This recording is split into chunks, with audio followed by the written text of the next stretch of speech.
Setidaknya ada 6 hal atau 6 peristiwa yang berkaitan dengan bulan Ramadan.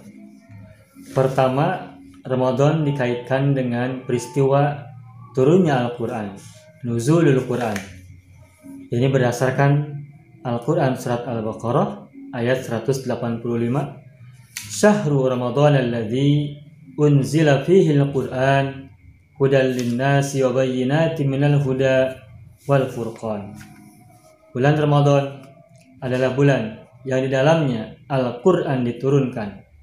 Hudal linnas sebagai petunjuk bagi umat manusia dan sebagai penjelasan-penjelasan dari petunjuk tersebut dan pembeda. Menarik, di sini Al-Quran menyebut dengan kata unzila, bukan nuzzila.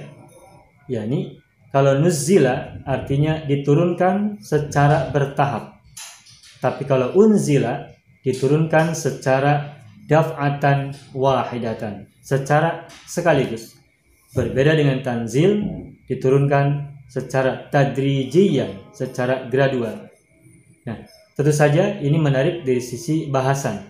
Kenapa di sini disebutkan bahwa Al-Quran itu pada bulan Ramadan diturunkannya menggunakan metode inzal atau metode diturunkan secara daf'atan wahidatan.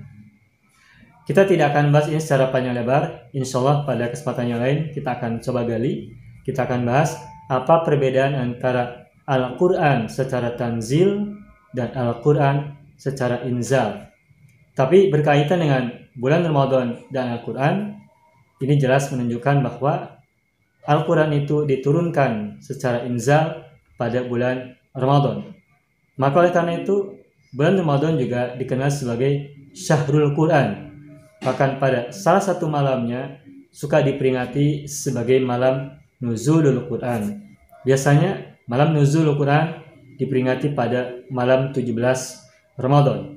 Sebagai Syahrul Quran, bulan Ramadan juga oleh umat muslimin dijadikan sebagai bulan yang selalu berkaitan dengan Al-Quran, baik sebagai aktivitas tilawatul Quran, membaca Al-Quran, maupun aktivitas tadarus Al-Quran, mengkaji Al-Quran, maupun aktivitas-aktivitas yang lain yang berkaitan dengan ke-Al-Quranan.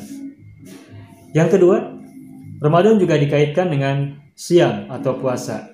Makanya Ramadan juga disebut dengan Syahrus Siyam. Ini berkenaan dengan kelanjutan dari ayat yang tadi, yakni faman syahida minkumus syahra falyasumhu.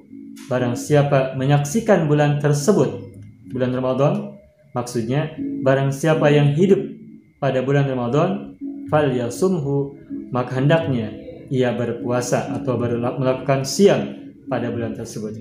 Itu artinya ini merupakan penegasan bahwa bulan Ramadan adalah bulan diwajibkannya as-siyam atau berpuasa pada bulan Ramadan, dan sifatnya wajib atas orang-orang yang telah beriman, alladzina amanu.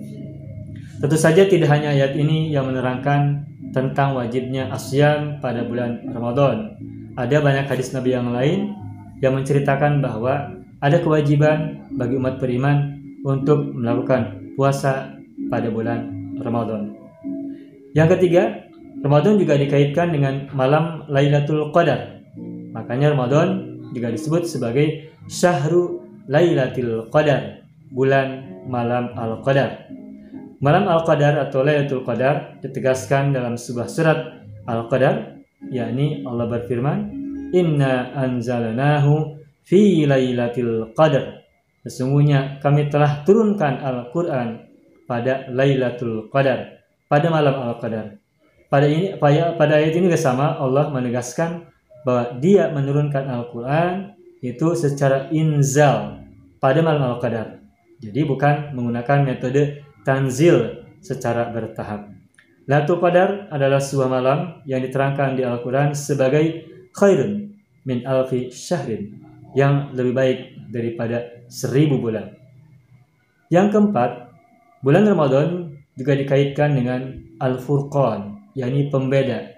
Ini berkaitan dengan sejarah Islam, yang tepatnya pada tanggal 17 Ramadan tahun 2 Hijrah, Rasulullah bersama 313 kaum muslimin melakukan perang yang disebut dengan Perang Badar melawan kaum musyrikin yang terdiri dari sekitar 1000 pasukan. Tempatnya di sebuah sumur yang bernama Sumur Badar. Perang ini dikenal sebagai Perang Badar dan ini terjadi pada bulan Ramadan. Pada perang ini Rasulullah mengalami kemenangan yang sangat telak dan perang ini disebut sebagai Perang Al-Furqan karena membedakan antara al-haq dan al-batil, membedakan antara iman dan kufur, keimanan dan kekufuran. Pada perang ini Rasul mendapatkan kemenangan yang sangat besar dan ini menjadi pemicu semangat yang tinggi dari seluruh umat muslimin. Namun ketika Rasulullah pulang dari Badar menuju Madinah, beliau bersabda, "Raja'na minal jihadil asghar ilal jihadil akbar." Ketika beliau telah memenangkan perang Badar ini, beliau menyebutkan bahwa kita telah pulang dari jihad kecil menuju jihad besar.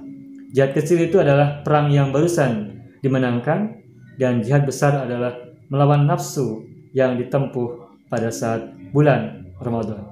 Kenapa bulan ini juga disebut sebagai bulan Al-Furqan? Karena perang Badar disebut sebagai hari Al-Furqan. Wa ma anzalna ala abdina yaumal furqan yaumal taqal jam'an. Perang Badar itu disebut sebagai Yaumul Furqan, hari pembeda, hari di mana bertemunya dua pasukan besar.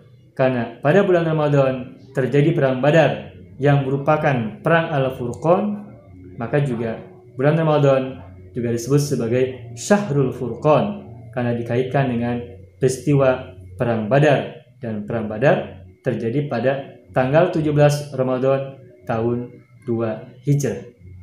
Peristiwa yang kelima adalah peristiwa duka. Tepatnya pada tanggal 11 Ramadan wafat Ummul Mukminin Sayyidah Khadijah Al-Kubra, salah satu dari 4 Sayyidatu Nisa'il Alamin, penghulu para wanita semesta. Beliau adalah istri Rasul yang sangat setia, yang sangat tercinta, yang sangat mulia. Semenjak sebelum menikah dengan Rasulullah, beliau adalah seorang perempuan yang terhormat, konglomerat, yang kekayaannya sangat luar biasa banyak. Bahkan diceritakan, seandainya unta-unta beliau dibariskan dari Mekah ke Taif, maka seluruh jalan dari Mekah ke Taif itu penuh dengan unta-unta beliau. Sangat kaya, sangat besar kekayaan yang beliau miliki, dan seluruh kekayaan itu beliau persembahkan untuk perjuangan suaminya, perjuangan Rasul Agung, Nabi yang mulia Rasulullah Muhammad Sallallahu Alaihi Wasallam. Oleh karena itu maka suatu saat pernah Rasul bersabda bahwa Islam itu tegak karena dua hal. Pertama, harta Khadijah, dan kedua, pedang Ali. Tentang Khadijah, Rasulullah sangat kehilangan dengan wafatnya beliau. Maka pada wafatnya Khadijah ini Rasulullah sangat bersedih dan berduka, dan disebut sebagai tahun kesedihan atau Amul Huzni. Dan Bunda Khadijah meninggal pada tanggal 11 Ramadan, dan kita turut berduka atas wafat beliau. Yang keenam, juga pada bulan Ramadan terjadi peristiwa duka, yakni berupa pembunuhan terhadap Khalifah yang keempat, Amirul Mukminin Sayyidina Ali bin Abi Thalib. Pada tanggal 19 malam, ketika dini hari beliau sedang pergi menuju masjid dan sholat di dalam masjid, di Masjid Kufah. Di dalam masjid sudah ditunggu oleh seorang Khawarij yang bernama Abdurrahman bin Mujam, yang sudah mengendap, mengintai dan menanti kedatangan Amirul Mukminin untuk datang di masjid. Ketika Amirul Mukminin sudah sholat, ketika melaksanakan sholat, maka Ibnu Muljam itu menebaskan pedang yang telah dilumuri racun yang sangat mematikan. Amirul Mukminin langsung ambruk, tetapi ketika sudah ambruk pada tanggal 19 pagi hari itu, dini hari itu, beliau sempat bertahan hidup sampai 3 hari kemudian. Dan pada malam, pada tanggal 21 Ramadan, beliau menemukan kesyahidannya. Dan peristiwa ini kita sangat mengenal, kata-kata beliau sangat terkenal, yakni fuztu Warabbil Ka'bah, demi Tuhan Ka'bah, aku telah menang. Aku telah beruntung karena beliau telah mencapai kesyahidan pada bulan Ramadan. Beliau melihatnya sebagai keberuntungan. Itulah 6 hal atau 6 peristiwa yang selalu berkaitan dengan Ramadan. Ketika kita masuk bulan Ramadan, maka inilah 6 peristiwa yang selalu menjadi ingatan kita dan kita kenang. Semoga kita menjadi orang-orang yang selalu menjalankan ketakwaan dan mendapatkan keberkahan di bulan Ramadan dan juga bulan-bulan yang lainnya. Amin ya rabbal alamin.